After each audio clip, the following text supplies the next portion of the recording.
Hello there you guys, welcome to another of my videos.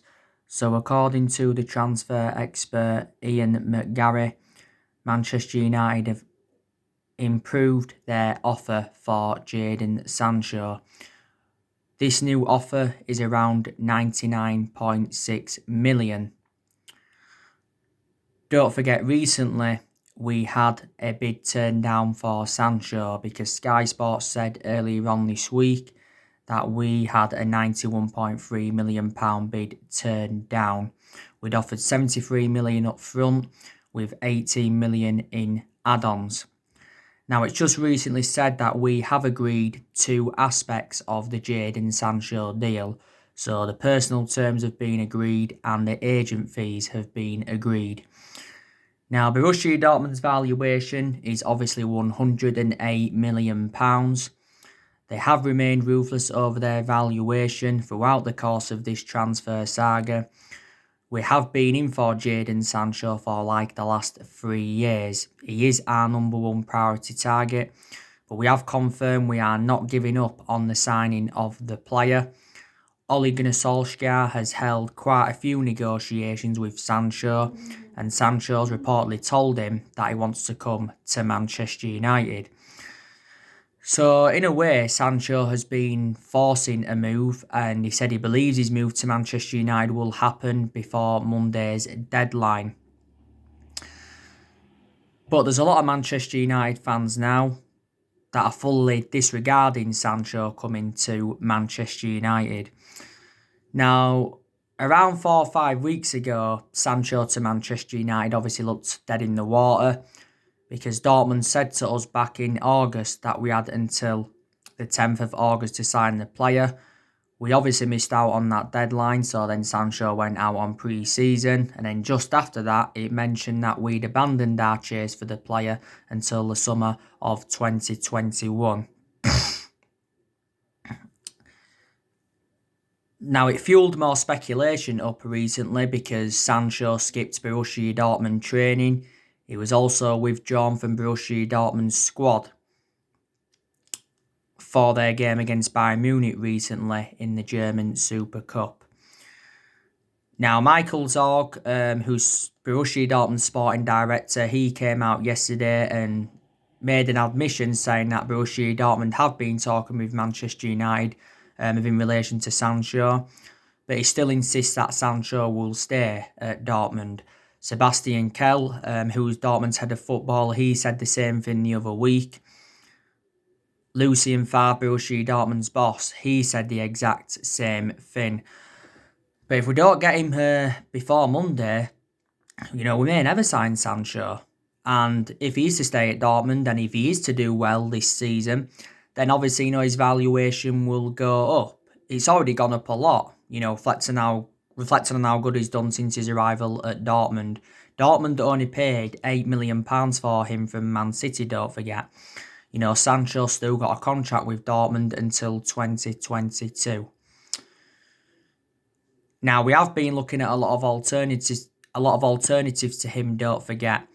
We're obviously looking at Ousmane Dembele from Barcelona. Now, Ellie Queep and ESPN said that Man United have been in advanced talks with Barcelona regarding Ousmane Dembele. Paul Pogba's playing a big part in it because Paul Pogba's been talking with Ousmane Dembele, trying to convince him to come to Manchester United. We obviously, want to get Ousmane Dembele on loan. He's open now to joining Man United. Barcelona are determined to sell him because they want to get Memphis Depay on the board. My only element of concern about Ousmane Dembele is that he is injury prone. He's sustained quite a few injuries as a Barcelona player. Ousmane Dembele has been at Barcelona now for over 3 years. He's made like 75 appearances in all competitions. He has got a contract with Barcelona till 2022. Barcelona got him in a deal worth 135 million from Borussia Dortmund back in 2017. Barca paid like 96 or was it 97 million pounds up front with like 40 million in add-ons. I thought Ousmane Dembele was good when he was at Dortmund. Before he was at Dortmund, he was at Rennes. He's 23 years of age. He can play as a left winger, he can play as a right winger, and he can also play as a striker. Fabrizio Romano recently revealed that Ousmane Dembele has said no to a loan move to Liverpool. I think last June he rejected a permanent move to Juventus. Barcelona looking to offload a few other players as well. There's been rumours of Griezmann leaving, Philippe Coutinho. They also want to offload him. Barcelona not so long ago offloaded Artur Vidal, and they also offloaded Luis Suarez. So he's one of the alternatives. Luka Jovic from Real Madrid, it said we recently inquired about getting him on loan, but I think Real Madrid have confirmed that he will be staying with them. Real Madrid did pay £55 million for Luka Jovic from Frankfurt last year, was it? Douglas Costa, he's another alternative we've been looking at. We've recently been looking at Edison Cavani. Edison Cavani is now a free agent because he left PSG earlier on in the summer. I think Edison Cavani has said he wants a 2-year deal, and I think he wants probably at least 120 grand a week. So his actual contract demands could be the stumbling block, to be honest with you. Edison Cavani did endure 7 years with PSG. Scored 200 goals in 301 appearances in all competitions. Won 6 League One titles, 4 French Cups and 5 French League Cups, don't forget. I think PSG, when they got him, they paid around €64 million for him from Napoli. Rabbi Matondo from Schalke, we've also inquired about getting him. Federico Chiesa from Fiorentina, we've also inquired about getting him. Anselme Fati Vieira from Barcelona, he's also been on our agenda. So there you go, a lot of alternatives. But if we do sign Sancho, he will be Manchester United's next number 7. We've obviously got number 7 vacant at the moment, but we have had a lot of good number 7s up and down the generations, haven't we? So there you go. So that's the breaking news on Sancho. Now I want to delve into some news on Alex Telles from Porto. Now, reportedly, we have made our decision on Alex Telles. We are set to miss out on the player by the looks of things because Porto have set a new deadline. We have got less than 24 hours to agree a fee with Alex Telles if we are to sign him. Now, Porto have said that they want £18 million. I don't think we're determined to meet their valuation. We recently put a bid in for the player of around £12 million. But Porto, didn't make any response to this offer that we'd made recently. Mohamed Bouafsi from RMC Sport, don't forget, said a few weeks ago that Alex Telles has agreed terms with Manchester United and he's agreed a 5-year contract with the football club worth £70,000 a week. We've not yet come to an agreement on a fee. And I think Alex Telles has already notified Porto that he does want to leave. His release clause is around £36 million.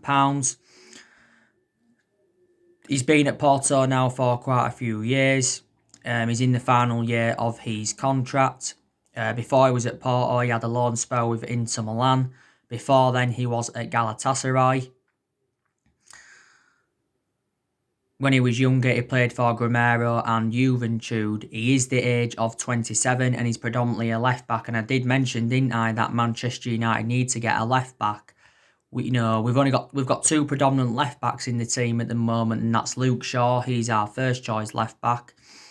My element of concern, though, about Luke Shaw is injury-prone. And Brandon Williams, he's our backup left-back. So that's the breaking news on Alex Telles. Obviously, on my recent video, I give you the breaking news on Diego Dalot, didn't I? He's completed a loan move to AC Milan. There's no option to buy included, though, after the loan. I think he's set to undergo his medical in Milan, or he's already undergone his medical. This has been confirmed by Fabrizio Romano and Damasio. So it's good, that we have offloaded Dalot. But I think Solsjaer wanted to get rid of him permanently. And you already know the news on Daniel James. Solsjaer wants to sell him for around £25 million. Our board have got a disagreement now over this transfer plan. It's obviously Leeds that are trying to get Daniel James. So we're planning to sell James to obviously no fund a move for Sancho, obviously. Now, Ole Gunnar Solskjaer versus Jose Mourinho. Who will come out on top? Now, this will be Ole Gunnar Solskjaer's third meeting with Jose Mourinho as Manchester United manager. Now, Solskjaer's already overcome Jose Mourinho once, because we beaten them last season at Old Trafford by 2-1. It was 1-1 at the Tottenham Hotspur Stadium.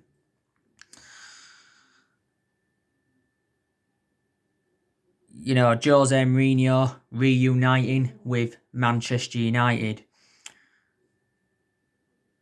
Don't forget, Jose Mourinho did endure 2.5 years with us. Wait there a second.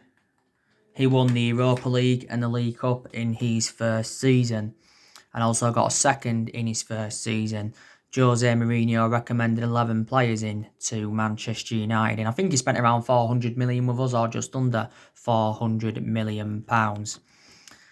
So my perception now on Jose Mourinho, I think he has passed his sell-by date, to be quite honest with you.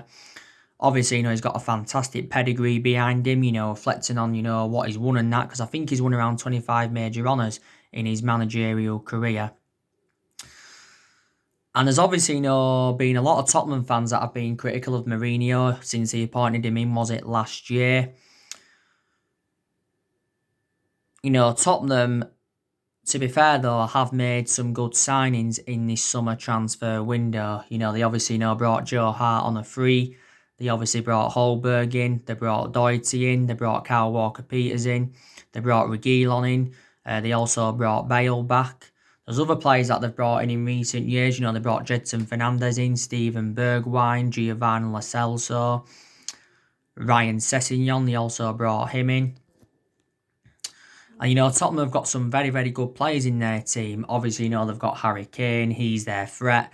We've inquired about getting Harry Kane before. They've obviously got Lucas Moura. They've obviously, you know, got Human Son. Very, very good player. Davinson Sanchez is quite good for them. Tanguy Ndombele is good. I think he's Tottenham's most expensive signing. You know, they've got, I still think Toby Alderweireld's there, Vertonghen. So yeah, they have got some very, very good players. But I think the mistake Tottenham made was getting rid of Christian Eriksen. They obviously, you know, let Christian Eriksen go in January. He went to Inter Milan. Christian Eriksen did endure 7 years with Tottenham. Danny Rose was out on loan with Newcastle last season, but now he is back at Tottenham, is Danny Rose. And you can say Tottenham made a mistake by sacking Mauricio Pochettino last year. You know, Mauricio Pochettino did endure 5.5 years with Tottenham. He did very, very well with them, you know. Was it in 2018, guided them to the Champions League final.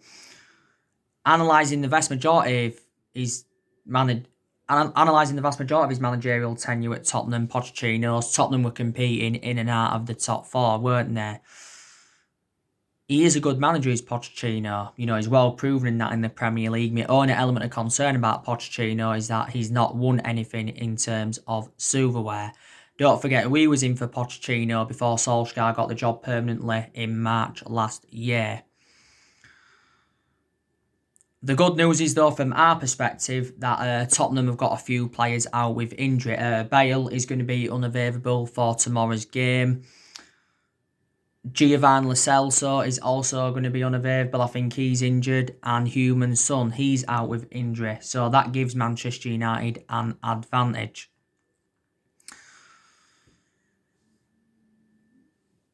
But it will be a difficult game. We are unbeaten in our last 3 league games against Tottenham, like I mentioned on my preview yesterday. But Tottenham have been in a good vein of form recently. Tottenham did recently beat Maccabi Haifa by 7 goals to 2. Was it in the Europa League? Harry Kane had scored a hat-trick. They did knock Chelsea out of the Carabao Cup 5-4 on penalties, but they did draw their last league game against Newcastle 1-1. And like I said to Solskjaer's obviously going to make changes in this game from the 3-0 win against Brighton recently in the Cup. But this is our third league. This is our third league game of the season. So far, we've played 4 games in all competitions. We obviously lost our opening game against Crystal Palace by 3-1. That was our worst defeat on an opening day of a Premier League season since 1995, and it was the second season in a row that Crystal Palace had beaten us at Old Trafford in the league. But then, we bounced back. We've won like our last 3 games, haven't we, in all competitions? We're beating Luton in the Carabao Cup third round. We're beating Brighton in our last league game 3-2. We was very, very lucky to win that, and even Solskjaer made that admission that we was lucky. And we recently beat Brighton 3-0 in the Carabao Cup fourth round. And we are now in the quarterfinals of the Carabao Cup, where we do versus Everton, and that's going to be a tough game. But this is going to be tough for Manchester United tomorrow.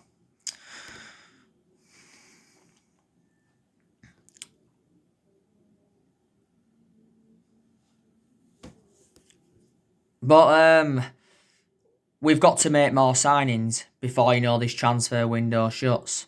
It's under 2 days now, is it? Something like that until the transfer window shuts. And so far, we have only made 1 signing. And that was Donny van der Beek. Don't get me wrong, Donny van der Beek's been a very, very good signing for us so far because he has enjoyed a fantastic start to his Manchester United career.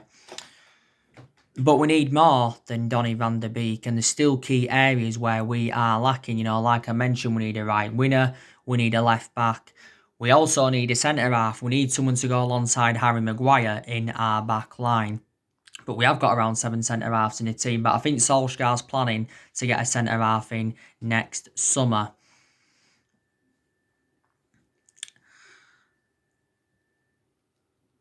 And Solskjaer, did say, didn't he, yesterday in the press conference building up to the game against Tottenham, he says that Man United haven't been able to exploit the transfer market, obviously, due to the coronavirus pandemic. And he mentioned that, we have lost loads of money.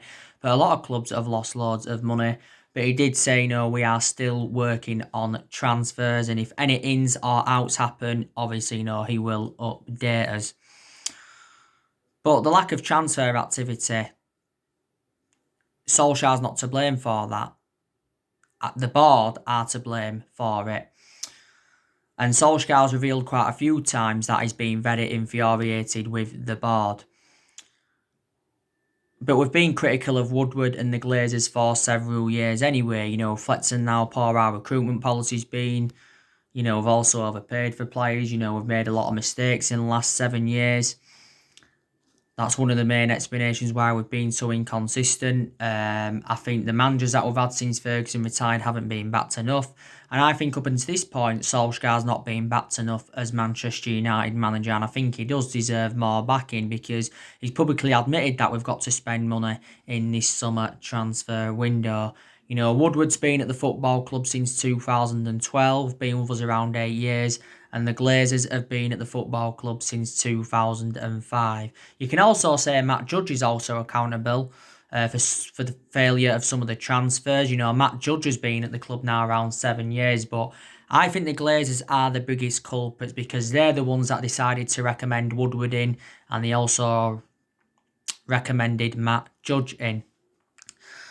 And, Woodward and the Glazers did say, they would back Ole Gunnar Solskjaer in this summer transfer window. And all the teams around us have done very, very good recruitment. You've got Chelsea, they've made good signings. Liverpool, they've made good signings. City, they've made a couple of signings. Arsenal, they've made a couple of signings. Everton, they've made good signings. Even Newcastle have made signings. Villa have made signings. Leeds have even made signings. Tottenham have made signings. So that's another one of my element of concerns, and we have missed out on quite a lot of targets under the Ole Gunnar Solskjaer era. But in previous transfer windows, our recruitment's been quite good. Last summer, we brought 3 players in. That was Daniel James, Wan-Bissaka, and Harry Maguire. And obviously, in January, we brought 2 players in. We brought Bruno Fernandes in, and we brought Odion Ighalo in on loan, don't forget. Solskjaer at Manchester United, since he got appointed in, has spent probably around £240 million on players. Well, senior players. He's also brought a few academy players in as well. The good news is, though, now, we're maybe not signing players, but we're now starting to offload players. Like I said, Delors, he's gone to AC Milan on loan. Pereira, he recently went to Lazio. He's gone on a 1-season loan. He did actually say we could sell up to 7 players earlier on this week. But we've seen a lot of players leave under the Ole Gunnar Solskjaer era. Not only Pereira and Delors now. We've seen the likes of Lukaku leave the club, Sanchez leave the club, Herrera leave the club, Fellaini left the club in January 2019. He was the first player to leave under the Solskjaer era. Darmian left the football club last summer. Young and Valencia also left the club. Don't forget, we've loaned a few players out as well. Tahith Chong went out on loan. Dylan Levitt went out on loan. I think we loaned Joe Pereira out again for another season, don't forget. I forgot to mention Angel Gomez. He left permanently as well. So we have seen quite a lot of players leave Manchester United.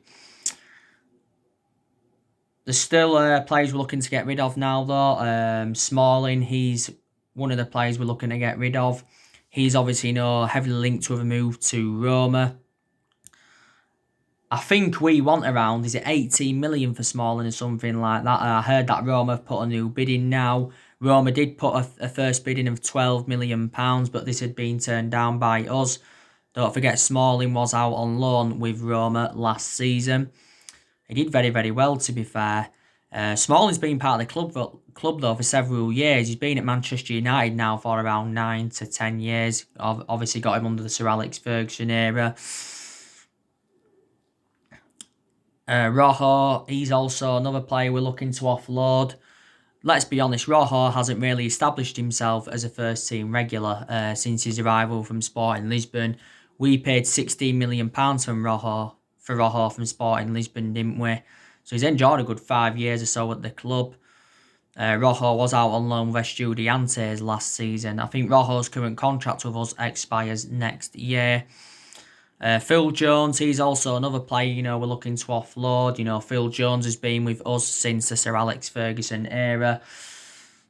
He's currently injured at the moment, but I think he's sustained quite a few injuries as a Manchester United player. We paid just over £16 million for Jones from Blackburn, didn't we? Don't forget. Romero, he's also open to leaving the club because Romero is now third choice goalkeeper, and he won't want to stay at Manchester United as third choice goalkeeper, will he? Let's be honest. Romero's enjoyed around 5 years at Man United. We got him on a free from San Pandora back in 2015. And I think Romero's just got under a year left on his Man United contract, but the club do have an option to extend it for a further year. Jesse Lingard, he's another player we've been looking to offload. So it's very imperative that we do sell more players.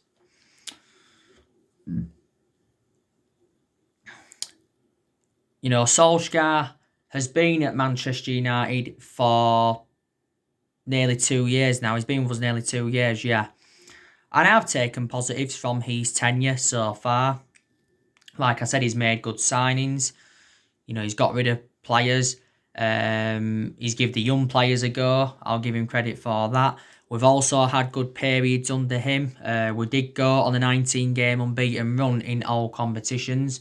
We also went on a 14-game unbeaten run in the league until Crystal Palace beating us on the opening day this season. We did well in that 3-month period when Solskjaer was the interim manager. Also, players have really improved under the Ole Gunnar Solskjaer era. Definitely Martial's improved, Rashford's improved, Greenwood's done well, Williams has done well, Fred, McTominay and Matic have all done well. Pogba did well towards the end of last season. Hasn't had a great start though to this season.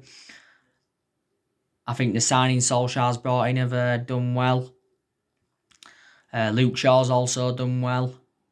Bay's done well. Bale play regularly this season for Manchester United. Ighalo's done quite well since he came in, to be fair. Don't forget he was our top goal scorer in the FA Cup last season, was Ighalo.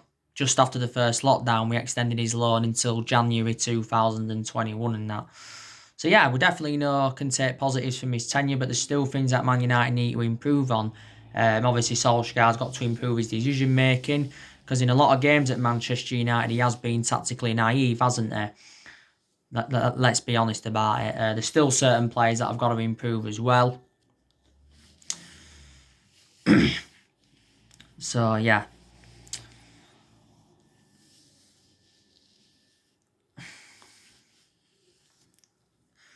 This is Ole Gunnar Solskjaer's second full season as Manchester United manager.